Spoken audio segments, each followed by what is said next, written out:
How's it going, folks? I'm Matt, this is Photosynth Tech, and welcome to another episode of Beyond the Bean. Now, today we have a guest that was referred to me from a previous guest, Mr. Chad Westport. Shout out, Chad. Both. StickyRichy.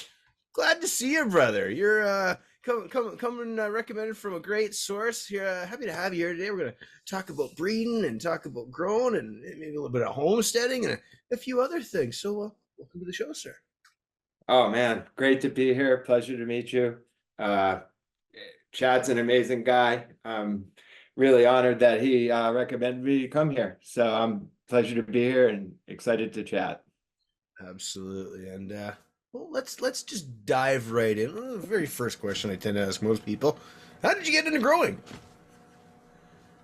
Well, it started as a teenager way back in the early 90s. I would say that it started with the experience of smoking it and then just life-changing. As soon as Yeah. I felt the effects, as a lot of us know, it was just like set me on a path.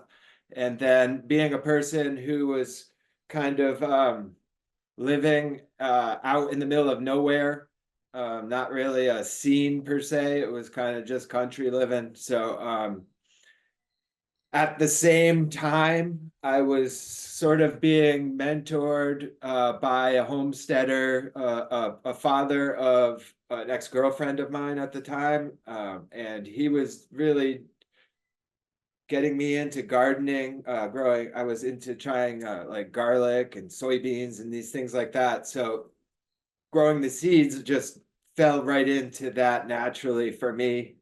So I was off and running from that point, pretty much. Yeah. Well, cannabis is definitely the gateway drug to gardening. So I know a lot of folks who never really gardened before, and they grow their first plant, and then they're like, "Oh, maybe I'll try a tomato," and then the next thing you know, they got a greenhouse full of vegetables. So It's totally common. Like a lot of the folks I know that are super passionate about cannabis that I respect highly, they aren't very much into gardening other things.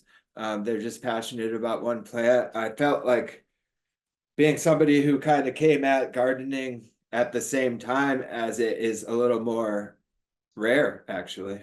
interesting, interesting. Yeah, I avid gardener, beyond just the cannabis. But before we kind of get going more on the breeding and stuff, so you're a homesteader, from what I gather, looking at your Instagram page and whatnot. How does that work with cannabis and stuff? Like if you're doing indoor grows and stuff, are you primarily outdoor? Just kind of speak about how the two live together. Yeah, absolutely. I've done a bunch of indoor growing in the past, but these days, since we are homesteading, I've really gravitated towards everything outside. Regenerative agriculture is really Yeah. where my heart is, and we've have a property here in Western Massachusetts where my girlfriend Maya and we've been kind of reclaiming old pasture that was kind of left fallow, and just either that or just the person who owned it kept mowing it and mowing it. So we um, have really been practicing uh, using livestock and growing vegetables and cover crops and all kinds of things, using rotations through the pastures to kind of bring it all back to life. And it's been an amazing ride. And as far as cannabis goes, that kind of fits right into that natural mix of things with polyculture gardens and just kind of natural medicine. I had a health scare with Lyme disease, and that was part of my path to this all of really focusing on producing as much as we can for ourselves off of our own property, and learning all about the animals and raising bees, and it's just so many rabbit holes before you know it that it gets out of hand. And Yeah, I can appreciate that. Yeah, for sure, for sure. so a big part of homesteading is kind of like uh seed preservation and such like that. So like we do that with our vegetables, but that's kind of what I kind of focus on here with cannabis as well. With within what the laws allow me here, I'm able to basically um, just slowly move along with a lot of kind of seed preservation or exciting breeding projects that I've been happy or excited about. And so that's what we do here. We provide whole roaster chickens. We raise them every year and sell them to chefs and a couple other local people who want them. Hmm. We we're moving into some berries and planting orchard trees all the time, and we're trying to expand the animals that we have. Currently, we're just running goats, and we have our chickens, but we've had a bunch of pigs throughout the years. We've raised many pigs here on the farm where we use them to open up kind of new land and such. Right. But currently, we don't have any of those here right now. Very interesting. Now, I wanted to jump on something that you just said there, and that was seed preservation. I think a lot of breeders, and maybe I'm making an assumption here, but are really more about, well, let's make the next cross, let's try and find the next great thing. I don't know if there's a lot of folks out there that are as concerned about maybe line preservation and that sort of thing. So, to that point, when you approach preserving a line or seed preservation in general, is there a different approach that you're taking for that versus if you're taking and making a new strain? I suppose for me, I wouldn't say that for me, I'm always following a couple things here. I breed for outdoors. I breed outdoors for outdoors in our Mhm. local area, right? Which is Right. typically kind of wet and cold at the end of the year. So a lot of plants have a hard time. So I'm selecting for resistance. But I also follow my nose. I follow my nose and flavor. That's really where I go always. If something can withstand and be vigorous in this climate, then it's all about the nose and flavor for me. So when I'm uh, following or creating things that I want to be excited about, that's the way I'm doing that. When it's a preservation uh, style project, it's could be a various things, right? You're either hyper focused on moving preserving a line that you've already created and you've kind of already honed it down to the point where you just want to create more of the seeds, so you're kind of hyper selecting the traits of the female that you want, and at that point and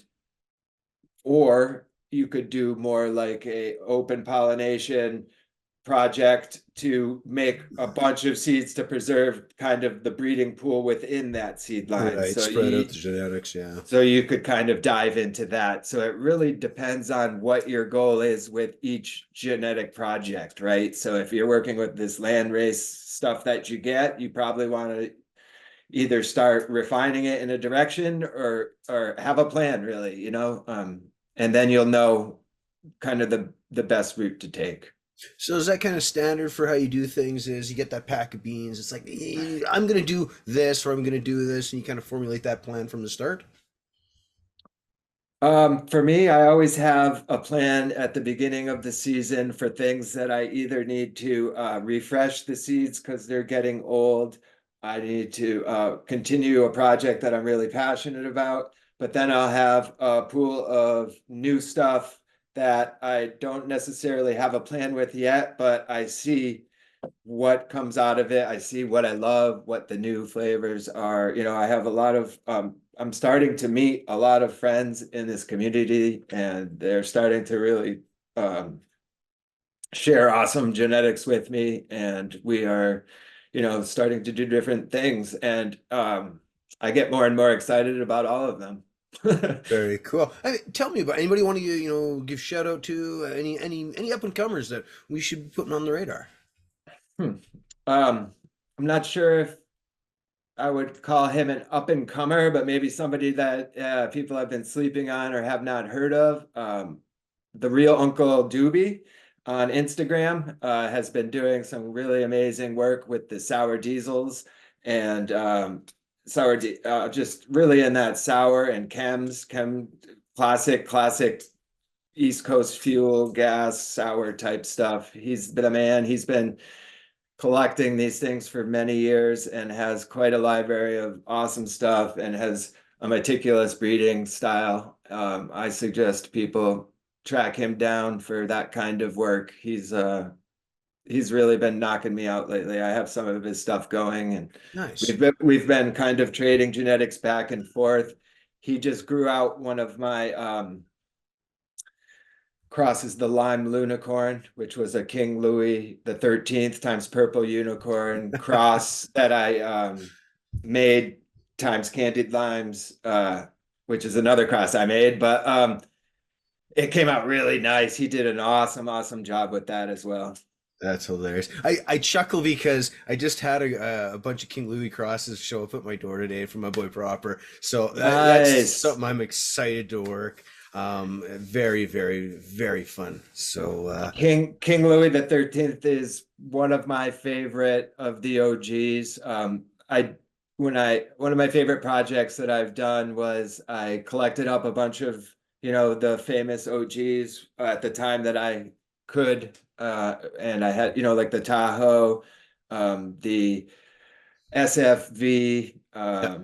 and the King Louis. There was a couple others that were in the mix, the Deadhead OG, and a couple others that I grew out, but I crossed them all to this really awesome purple unicorn male from Bodie that I hunted out.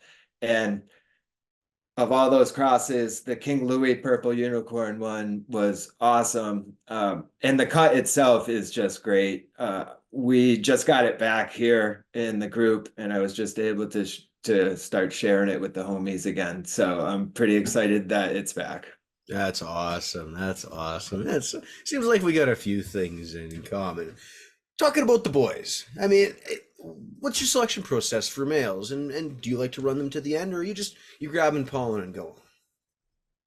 Um, I usually collect all the males and I kind of observe them. The ones that stand out, I'll try to back them up by taking cuttings, clippings off of them first, just like I am. I do I'm pretty much a seasonal farmer when it comes to cannabis, and so I make my selections. I'm taking a lot of clones around July, right before everything's kicking into flower. I find that that's just a really healthy time, and I can really even some of the mother plants or plants that were struggling a little bit, if you take your clones at that point of the year before they're flowering, because that kind of messes it up again.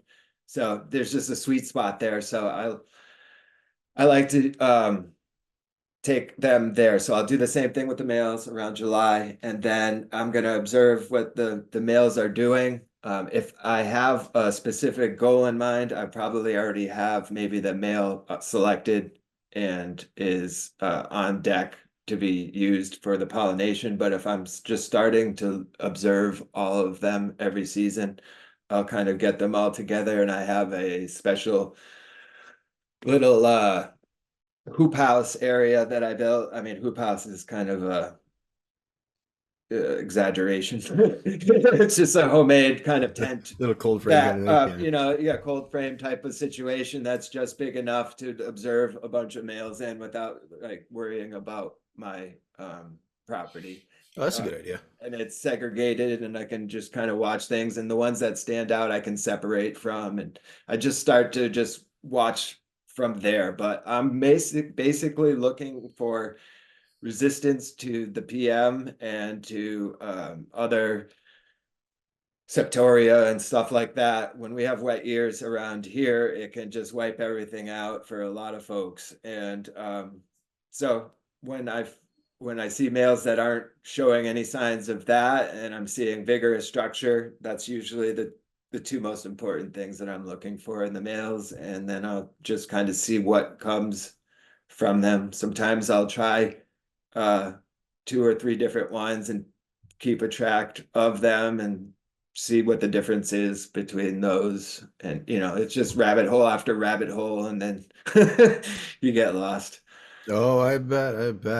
And doing the outdoors got to present a lot of unique challenges. Talk to me about IPM. How are you managing to keep the plants healthy in that regard?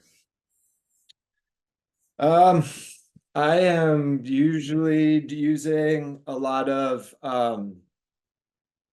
polyculture gardens. I'm trying to plant as many plants around them as I can. Like Diversity, we yeah. will plant all kinds of stuff around my plants when it comes to tulsi and lemongrass and um, just all kinds of marigolds and you name it, we have it growing around there. And I also use, we'll try to spray some compost teas and try to get I try to amend the bed so it has plenty of silica and use elastonite and all these different kind of regenerative, all natural living soil type practices to kind of beef up the strength of the plant to resist things naturally rather than trying to use products to defend it, especially outside where there's all kinds of other insects and bugs out there. So I'm trying to just do as little as possible really in my gardens other than proactive things. And Awesome. a lot of times it takes out a bunch of the plants, and that's kind of how I'm able to select through them, and that's how I feel, my plants tend to start to get fairly good resistance to a lot of this stuff and be pretty strong and vigorous. Genetic memory is a thing, right? So the next line is going to have that next level of resistance potentially. Now, one of the benefits, of course, of growing outdoors is the ability to produce really quality extracts. So, what about washing? Do you do much washing? People wash much of your gear? How does that go? I've always never selected or really thought about what the returns were, what's the percentage, how's it wash? That question was never in my mind when I've made selections in the past. It's within the last few years, really, that I've um, met the homies. I've started a kind of um, every once in a while I take part in the Future Cannabis Project, and there's some Yep. shows there with a couple of my homies, the Grow Space Killer, John and Alex, the Green Love Chef, and we just kind of interview folks that we respect here and there. And through there, I met they're very passionate about extracts and washing and pressing and the whole nine. So I started to really have a new appreciation for it. Not only there, but up in Maine, there's just an incredible scene in Maine where I went up there and took part in some hash type events, and I spoke at a gathering there on regenerative farming, and everyone up there was so passionate about it that it really opened my eyes to the next level. So I've been um, looking at things with a whole new eye as far as selecting goes as a breeder for that. And and also working on my own skills, practicing. That with help, I did a bunch of fresh frozen this year for the first time. I really specifically picked stuff out that I thought would wash, did the whole season with it. That in particular, sun grown, got it right into the freezers, and then worked with my friend Tigro, and he's talented guy from Connecticut that is another one of the homies, and he had a really nice system set up. So we watched a bunch together, and then just pressed out a bunch of stuff that I'm still kind of pressing out. Really, I haven't gone through it all yet, but it's a really I got to say I'm a flower guy by heart, and I think I'm always going to be a flower guy. But I'll say the hash game and the technique the tech that's out there these days has given me a grand new appreciation to it. But for me, it's kind of like a nightcap dessert or the end of the weekend kind of thing, kind of more like the old shot of whiskey or something. Yeah, But yeah. my daily driver is still flower. I can certainly appreciate that. Just for I'd say about a year or so, I was a dab guy. That's all I was smoking was dabs, dabs, dabs, dabs, dabs, and it was great. It was awesome. My tolerance went completely out the window, right? And I went back to flower after a period there, and I just stopped any concentrates for probably 6 months. And I found that brought the tolerance down and things back around to now where I'm once again enjoying the flower quite a bit. But then the concentrates, well, like you say, it's a glass of whiskey at the end of the day kind of thing. Especially, I have to be very careful, like you're saying, around selecting time. If I'm selecting or tasting flower for breeding purposes and making phenotype selections with all the jars, it's not a time to be dabbing, extracts because your tolerance does make all of that flower pretty much, you can't really feel any of it. So It's hard to judge effect, yeah. I can't really make any of my selections based on effect. So during that time of year, it's really I try to just really slow down and not dab at all so I can really be hypersensitive to those nuances of the flower because they're so much different than the concentrates. So as we talk about selecting, you're sitting there, you're getting ready to bring a new batch of seedlings or young veg plants, start them outside. Are you going to sit there and go, well, you look weak, I'm not going to do you, or is it we grow everything, we don't cull anything? Talk about culling. Um, I used to refuse to cull anything. I Yeah. used to give everybody a chance. Yeah. And then I got into this comfortable feeling with like I understand what I'm looking for. I understand a lot of things. So I got into the forcing myself to embrace the art of culling. And then I was doing pretty great. I felt like I was in the groove, and the culling was working. And now as I select with a whole new thing in mind, which is, I am selecting for all my normal things, which is a delicious flower that just, has a good effect and just tastes and smells great. And Yeah. so then I realized that I'm selecting for not just the flower, but the hash. And Right. when you're selecting for hash, I realized um, some of the ones that I've been immediately culling because the flavor of the joint or in my initial smoke test in a bowl I would pass on. I'm realizing after I wash some of those, it comes out so strong and delicious and beautiful on one that I would have culled.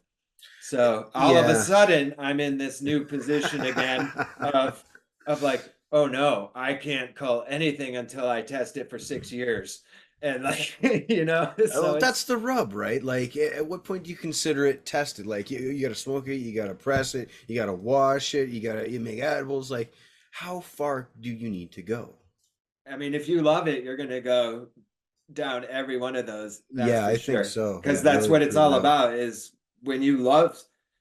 See, I'm not, I didn't really necessarily start a seed company, right? I'm not a seed company guy. What I did was I'm passionate about this plant. I'm passionate about breeding. I love this community. And when I saw somebody was in need and there was a thing going on, I donated a bunch of my genetics to FCP to a cause and help someone out. And it helped me get some friends in the scene, and it also got a bunch of my stuff to be worked faster than I could have, and it was really awesome. And I'm getting back a lot of great responses from that. So it's uh, when I'm selecting, I select for not necessarily things that I think are going to make money. I'm selecting for things that I really am passionate about. So if you're passionate about those things, you kind of come back to that point that, yeah, you're gonna see what it does with hashing and gummies and all the different things because it's your favorite thing to grow. It's your favorite plant. It's your best medicine. It's your daily driver. I can These are the appreciate ones that. these are the ones that I would hope everyone would find, right? Like, not that I would be the one to provide it, but like, if everyone in the planet had theirs, they found that one that was so amazing for them that it felt and tasted and was perfect and changed their day's experience, that's something everyone should have. 100%. So Rich, what are you hunting for? What's white whale? What's the effect or flavor that you're looking for? Um, for me, I'm passionate about the chems, the OGs, the gases. So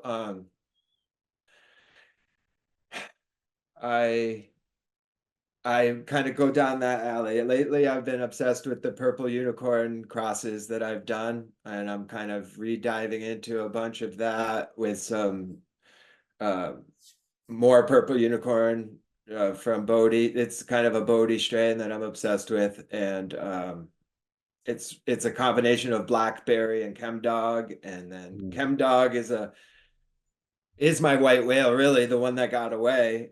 It's in 2008-ish, we got a cut called Chemdog, and it was the loudest, craziest thing, and that's pretty much all I needed for many years. I grew that alone, and then um, in 2018, right as like everything was coming legal in my state and everything was going on, I finally had a chance to test it, and I tested it through the legal things because we had no idea what it was really testing because it was so strong. We thought it would be outrageous.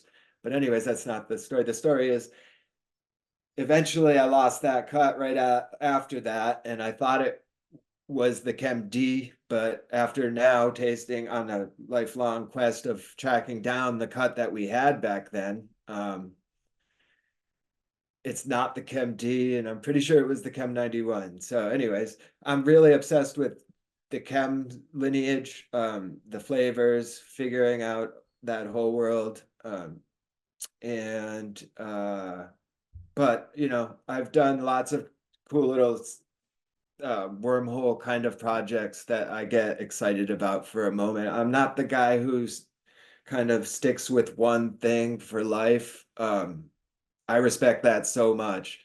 But in reality, it's more of I get obsessed with something for a while, then I move on for a while, then I'll go back to that one for a while, and then I Yeah. come back to this one for a while. Just kind of, but they all tend to be around the same zone of gassy, chemi, cushy, OG. I don't mind. I love all cannabis, really. There's nothing that I detest. I love the Jack Terps. I love fruit. I love skunk. I love rotten meat terps. I'll smoke it all, really. But I hear you, man. if I had any of them as the only flower forever, I'd probably be pissed.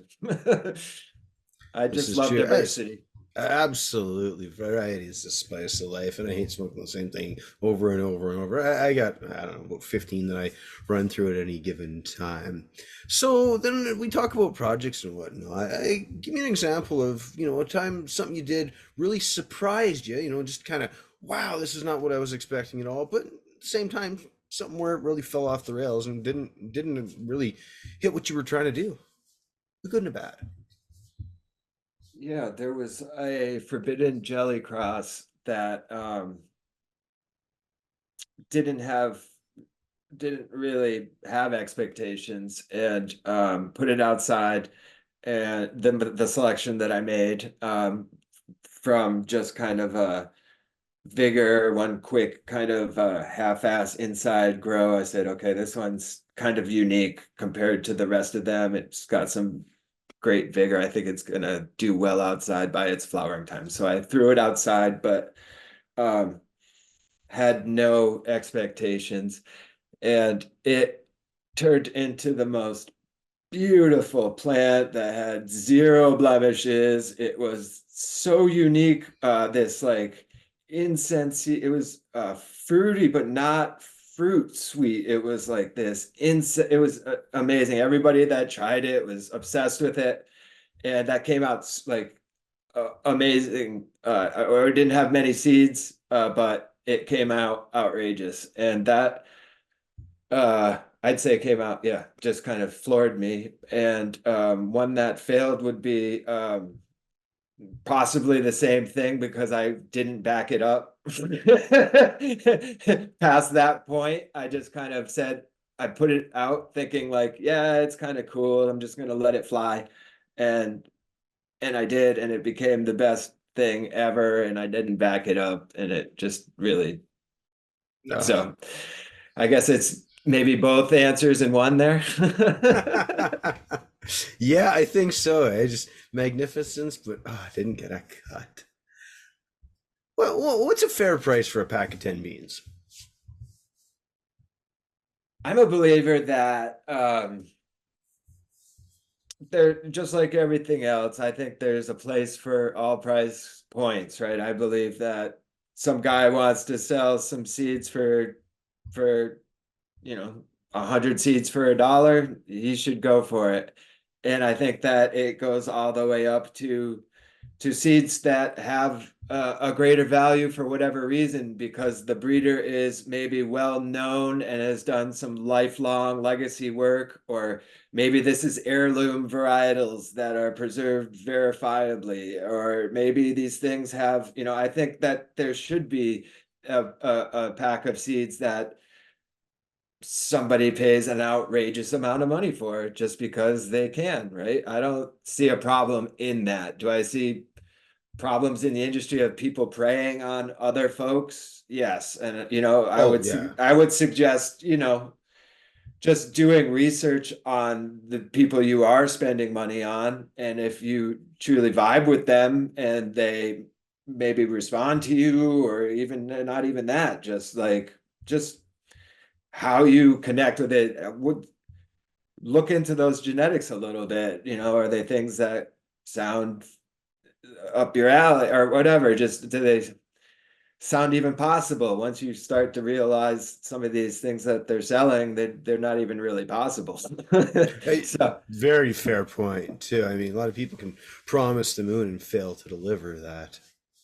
yeah, so in short, it's really about I'm a believer that there's a fair price can be anything. It depends on the work. And Yeah, let the and market dictate. Yeah, that's a good statement. I can't disagree with that.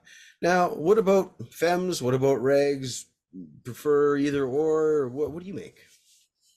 I have done a couple small batches of feminized just to see kind of what's up, but I've never really done anything seriously feminized. All my work has been regular work, and geared towards sun-grown outdoor performing Northeast type of stuff. Right. And although, people grow it inside all over the place and have great results, um, but yeah, in general, it's it's it's it's This is the yeah. method you prefer, yeah. So then pollinating outside, what's your process for that? I mean, earlier you touched on how you've got a place to store your males to kind of keep them away from things, but how are you going about pollinating outside and not really getting cross-pollination or having issues otherwise? The majority of it happens in another greenhouse, which is so it's Oh, not okay, yeah. technically outside. It's where I can do it in a calm, purposeful way. So Yep. it's not just like letting things fly in a field. The males are kept somewhere far away. And then there's a house that is built, or I mean, like a greenhouse situation where there's my selected like legacy cuts, whether it's a famous cut that I want to breed with that we've searched out and collected, like a cherry pie or whatever you want to talk. One of those famous cuts that we all try to collect. You just kind of decide which ones you're using that year. Whether this year, it's King Louis and some other ones, and then it's all happens kind of purposefully in that tent. So you have your male, I collect pollen. If it's only one male for the whole tent that year, then it's literally I can bring him in there and just kind of shake him around purposefully and then wash off right as I leave that tent, and basically it's good to go. It's really well pollinated, and it's a timing thing. You really have to make sure that everything Right. times up, but it's totally doable. And then for the selections that are out in the field, I will have a tiny bit of pollen in a small container, and I can go out there and I'll put a clothespin or a tag on that branch, and I Yep. know that I can hit just a branch or two, so I can get a selection from there, so I can get a handful of seeds off of that branch. Anything that's not on that branch that might have drifted off, and there's a random seed on a branch that isn't labeled, that's seeds not counted because it could have been Makes random. sense. Yeah, yeah, So yeah. I can know which ones are purposefully done and they're labeled, and then nothing gets messed up at the end of the season, because it can get a little cuckoo if you're trying to do a lot of crosses. Yeah. So bringing it back to the talk about culling here for a minute, just because you touched on cherry pie there, a strain notorious for herming and flower. Things that don't behave, things that mutate, things that don't really follow the schedule or process that you want. Is it, do you chop them? Do you baby them? How do you go for that? Um, in general, I'm looking for stability. So when I'm doing regular breeding projects, if I'm seeing intersex traits, I'm gonna call every time. Yeah, just don't take the When you chance. talk about something like cherry pie, there's exceptions to the rule where you're willing to prune up the bottoms because the flower is so exceptionally ridiculous. Um, I don't necessarily know. I've never bred with cherry pie personally. Right. But I think that, I have the cut and I'm about to flower it out just to see personally what's up. But yeah, for me, it's a call situation. Yeah, and I think that makes sense too. We all pull together this standard operating procedure for how we go, but it's every once in a while it's like, well, no, she's special. I'm willing to deal with the princess in this space. No, that's fantastic.